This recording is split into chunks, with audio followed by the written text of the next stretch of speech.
Hey everyone, this is the Spoon Dude back with another action figure review. This time I'm doing a review of the MAFEX Spider-Man Into the Spiderverse Spider-Man Miles Morales figure.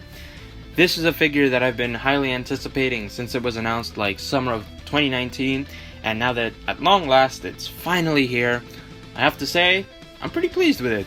Let's go over more in depth the figure design, its sculpt and paint, its articulation and accessories and all that. To really see if it was worth the $80 price point. Right away, this is a very short figure, standing at 5 1/4 inches tall, give or take, when he's wearing the shoes. You can see, compared to other figures, he is quite small and he is quite skinny. We'll get to that. Out of the package, he's wearing his clothes over his costume, just as he does in that one famous scene from the movie. You get the jacket and the hoodie, the shorts, and some non-brand specific shoes. The jacket is this nice sort of shiny bluish green, and I love the little black elastic bits, like at the cuffs of the sleeves or at the bottom and top of it. Just a nice detail.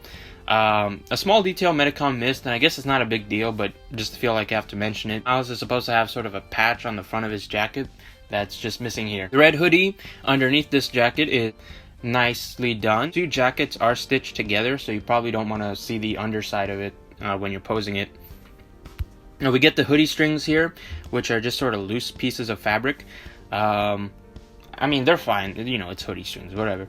Medicom put a wire on the hood, so it's easy enough to sort of form it snugly to his head, or pose it down for when he's not wearing the hood. Nice touch. They also put a wire on the bottom of both the hoodie and the jacket, but not the side though, but I guess it's not entirely necessary. You can definitely get the jacket to look, you know, nicely flowing behind him in some dynamic poses, so I quite like that addition of the wire. The shorts feel like a rougher material than the jacket, and they do feel a little bit stiff. You get the belt here, which I guess is nice enough. You get the buckle. I will say the shorts are pretty thick around the top, and that's mainly because of the added Velcro bit, where you can sort of open the shorts a little bit to make them easier to remove. But like I said, it does add some thickness in the front. It's not too noticeable if you have the jacket on though. That kind of fills out the top. So I guess it's not too much of an issue. There is some fraying on the shorts. You can see on the front a little bit and even on the back pockets.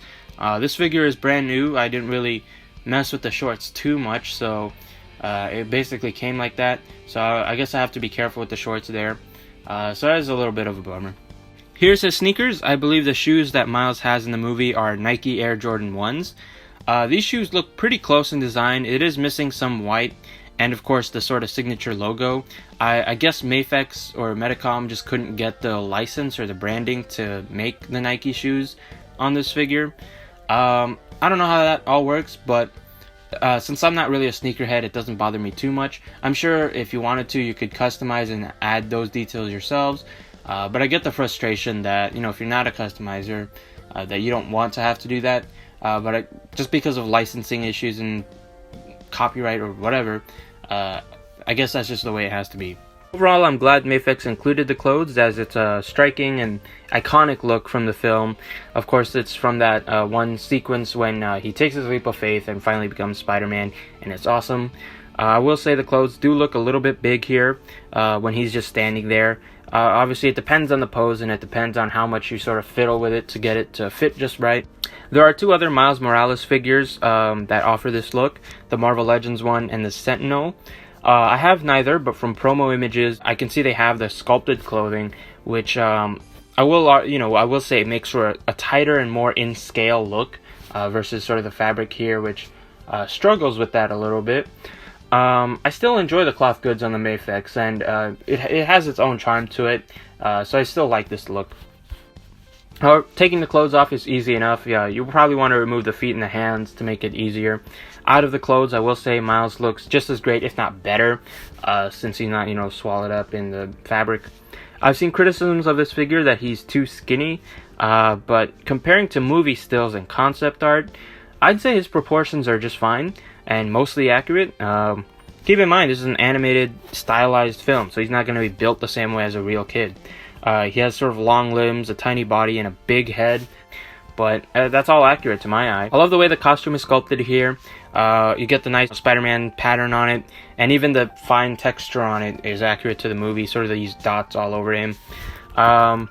You know, I'm assuming MAFEX figures are digitally sculpted, so I'm sure there's an easy way for them to just apply a texture to the whole figure.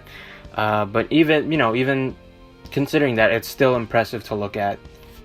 I love the sculpted webs of the suit. They are etched nicely into the sculpt. Medicom opted to give some parts of the figure this silver paint wash, which I'm still kind of iffy on. It's kind of accurate and also not accurate in a way. Like in the movie, he just paints the whole suit black, so technically the webs shouldn't be a different color. But because they're sort of a separate texture from everything else, in the movie they are sort of highlighted a little bit and can appear kind of silvery in certain scenes. So I get why MAFEX went with the paint wash. I will say the paint wash is a little bit sloppy. It doesn't get into every web line and seems to get on some of the parts besides the web lines. But again, if it's going for that highlight effect, it kind of works that only some of the webs are highlighted and the rest are kind of kept black. So it doesn't bother me that much, and I still like the look of it. And you can't argue it makes for a nicer looking figure than just the plain black and the red. And speaking of the red parts are mostly painted on the figure except the shoulders where they're molded red. I will say the molded red does look a little bit brighter than the painted red. So there is that kind of inconsistency. But again, it's not too crazy. That's more of a nitpick, I guess. Alright, with the body out of the way, let's talk about the figure's head sculpts. Out of the box, he has his unmasked head, which looks great. The sculpt is perfect. It looks just out of the movie. The paint is nice and clean. MAFEX sometimes struggles with likenesses on their live action figures. But here, since it's animated, I guess it's a lot easier for them to just nail it. The only issue I have is the flesh tone seems a little bit more gray than how it was in the film. I feel like in the movie he had a little bit more red to his skin tone. It doesn't bother me enough to not like it though, and it still looks really nice and it still looks straight out of the movie.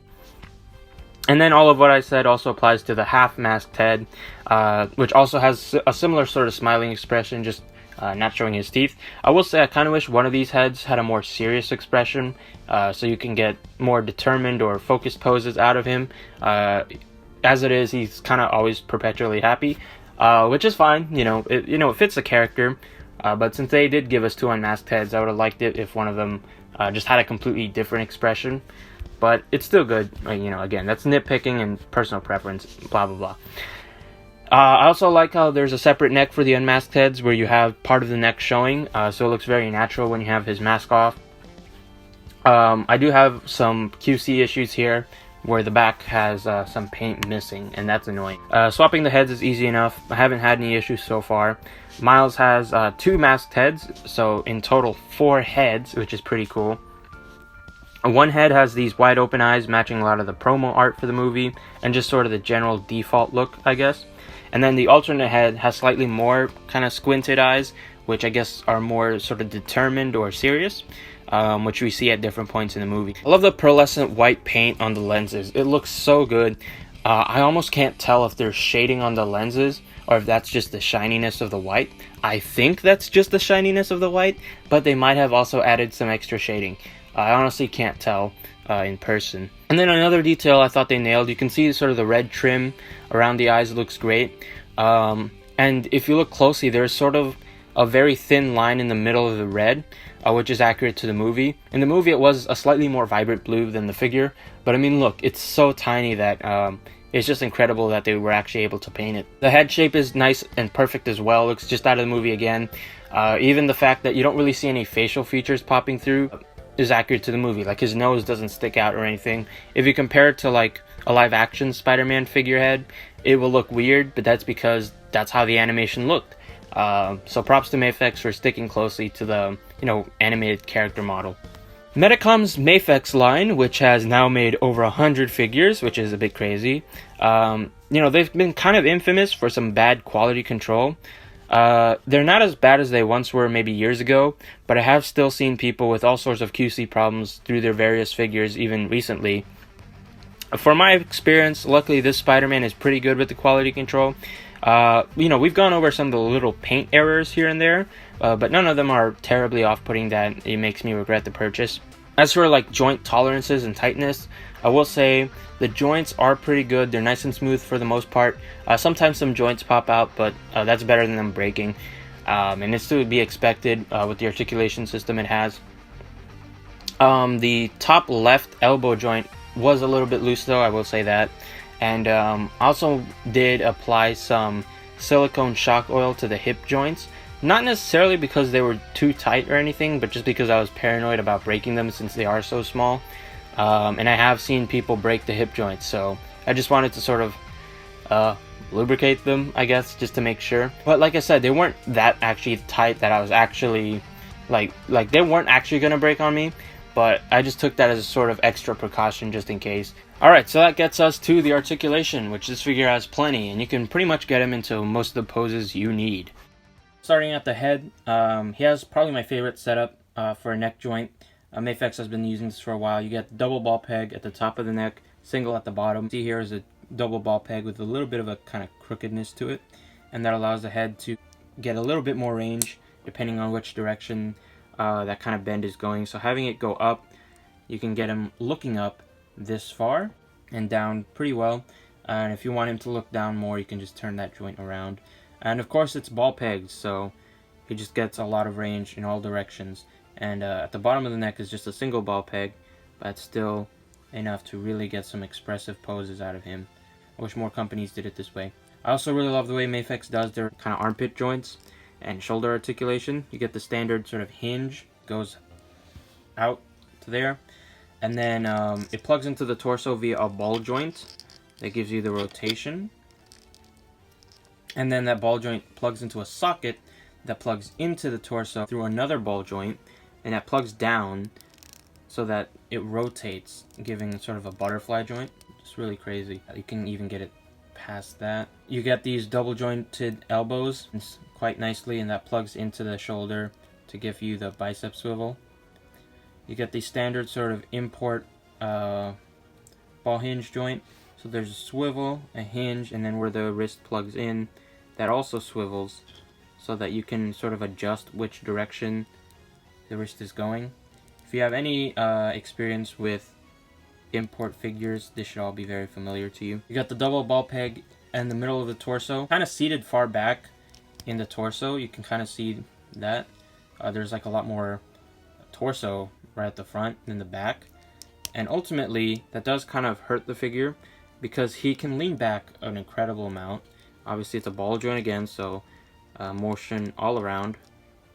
But forward is kind of limited. And then you get a single ball peg in the waist. Again, though, crunch forward is very limited. Back is incredible. I've seen people just twist the lower torso around, and if you really need him crunch down, I guess is an option, but obviously that's not really the correct way of doing it since the sculpt will all get jacked up. I will say I love the kind of tilting from the ball joints. This is something most Marvel Legends don't have, so I really like that. You can get into some really dynamic poses. So again, that's why I'm not too bothered about the forward leaning. The hips, this is where I really want to be careful since I've seen people break these, but there's a drop down hinge. I don't know how far down it goes, so I'm being very careful, but that kind of drops down and the leg can sort of kick up quite a lot. It does kind of kick off to the side a little bit, trying to keep it straight. I guess this is as high as it goes before it kind of kicks outward. But that's still really nice. Obviously back is limited by his butt. His splits are limited. They don't go out too far, but you can use the ball joint and kind of do the up and around if you really need it. Be very careful. There's a thigh swivel that's kind of hidden, so it's limited, but it's there. Double jointed knees. There's some gaps there for some reason, but still a really nice knee joint. I like the way the silhouette of the MAFEX knee joints. They look pretty natural. Ball hinge at the ankle, kind of similar to the wrist. There's a swivel at the top. There's a hinge in the middle, so down, up, and then it plugs into the foot like at the front to give you sort of an ankle rocker. And then you do get toe hinges, so that's nice as well. You only get them on the costume feet though, so if you have the shoes on, he will not be able to bend his toes. And the articulation is also a little bit more limited on the shoes. Speaking of the clothes as well, when you have the clothes on, I feel like the hips are a lot more limited because of how the fabric bunches up. I'm sure you can get the hips manipulated where you need to, but I'm kind of hesitant too, since for one thing, his ankles aren't as posable anyways, but even still, the way sort of the hips are, they feel really delicate, and having the shorts on, you really can't see what's, where you're moving that joint. That I'm kind of hesitant to be moving it too much when I can't see the actual joints, so that might just be me though. Obviously pose at your own risk. But aside from how fragile it feels, the articulation is incredible. You can get this guy into so many poses, and sort of the animated proportions make for a really dynamic looking figure. So I really like that. I love how articulated this figure is. Some limitations on the articulation here and there, but it doesn't stop him from getting into all the crazy acrobatic poses from the movie. Now for accessories, besides the heads that we already went over and obviously the clothes, he still has a lot. So he comes with a crazy amount of hands. He also has some alternate feet. Obviously we went over how he has the boots, like the costume boots, and then the shoes. But he also comes with extra sets of each of those that have magnets on them, totaling 4 pairs of feet, which is nice. Miles gets a loose mask piece, which is great for when you have him unmasked and you can just have him holding the mask. The mask has a peg hole, which matches the peg on the dedicated hands made for holding it. He has some fists, some relaxed hands, open hands, more open hands, and then those same more open kind of wall-crawling hands with magnets on them to match the feet.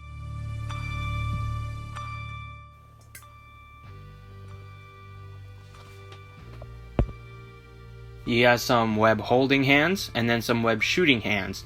Miles gets one long web strand to hold. There's this sort of bend at the bottom to simulate, when he's holding the web and swinging with it. And then you get 4 web shooting effects, 2 of them that are longer, 2 of them that are shorter. They may or may not be the same sculpt as the comic Spider-Man figure, but even if they're new sculpt, they're similar enough that it's basically the same accessories, and they're nice. My only problem with the web shooting effect is the hoop where it attaches to the hand is white, and that really stands out when you're posing him with it.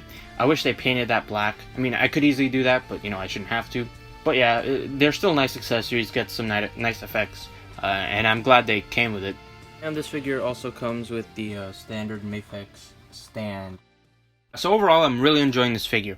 I'd say it was definitely worth the ridiculously long wait, and for its price point of like $80, I think it's worth it. It's a very, very delicate figure. Part of that is just the character design and the scale they went for. In this scale, he's super skinny, and when you pack this much articulation, it's bound to be very fragile, very delicate. But, that doesn't necessarily stop me from having fun with the figure and getting into all sorts of poses. I will say, this figure makes me all the more excited for the MAFEX Peter B. Parker, which should hopefully release soon. Spider-Man Into the Spiderverse is probably my favorite Spider-Man movie, so I'm glad to have an official version of its main character. So, that's probably why I love this figure as much as I do. If you don't love this movie or you don't love this character, I don't know that the price point is necessarily worth it. Like I said, he still comes with a lot of display options, a lot of interchangeable parts. So ultimately, whether you want to buy it or not is up to you. But I will say, for my experience, I really enjoy the figure and I really like it.